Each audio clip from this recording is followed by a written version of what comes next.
Rosalind Carter, and in 1977, I served as the honorary chair for the President's Commission on Mental Health. The most exciting advancement since then is the hope of recovery for people with mental illnesses. The concept of recovery was not even dreamed possible when I first began working in mental health. For me, the emergence of recovery as a goal and expectation for people with serious mental illnesses represents the single biggest improvement of the last 30 years and one of the biggest catalysts in empowering people into recovery is support from certified peer specialists. Certified peer specialists are people who have experienced a major illness. They are in recovery and have completed extensive training that gives them the tools necessary to help others. Whole health peer support has been remarkable in empowering peers to help each other live longer and healthier lives. We have an obligation to look at individuals as peers ourselves and to continue to focus on recovery. We've been working for a number of years on peer recovery support services, both in the mental health and the addiction recovery fields. And as we've been developing them, opportunities have been coming up.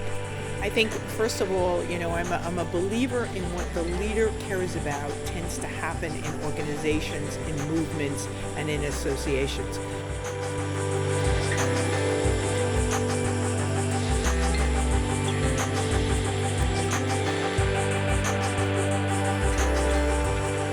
We're the first workforce that has come since the shift in beliefs and our strengths and that we can and do recover from mental illness. It's a workforce that lines itself up well to the whole person in recovery, putting the mind and the body back together.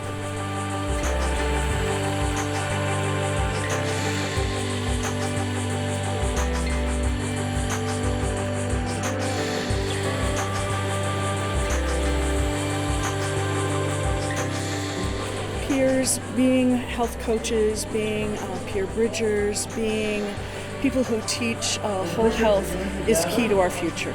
The time has come for peer services to play a mainstream role in our care system. The role of peers is one of the more exciting innovations that I've heard of in the last 40 years that I've been involved in the mental health community. It bridges an important gap where people with a lived experience are able to share their experiences, particularly their experiences of recovery, with people struggling on that path to recovery. You have to be there. It's really hard to take advice from somebody who hasn't lived what you've lived and walked where you've walked, and they're telling you that you need to do something. But if that person's been through the same thing and come out through the other side with a positive outcome, or even understands the negative outcome and can share that space with you, it's a whole lot more meaningful.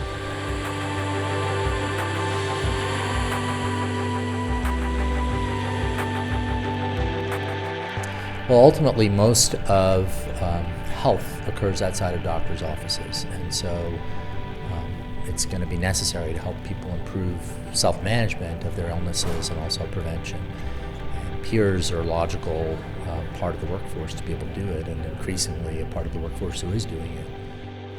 I think peer support and peer supporters have a wonderful opportunity going forth with the Affordable Care Act, which is very friendly to whole health.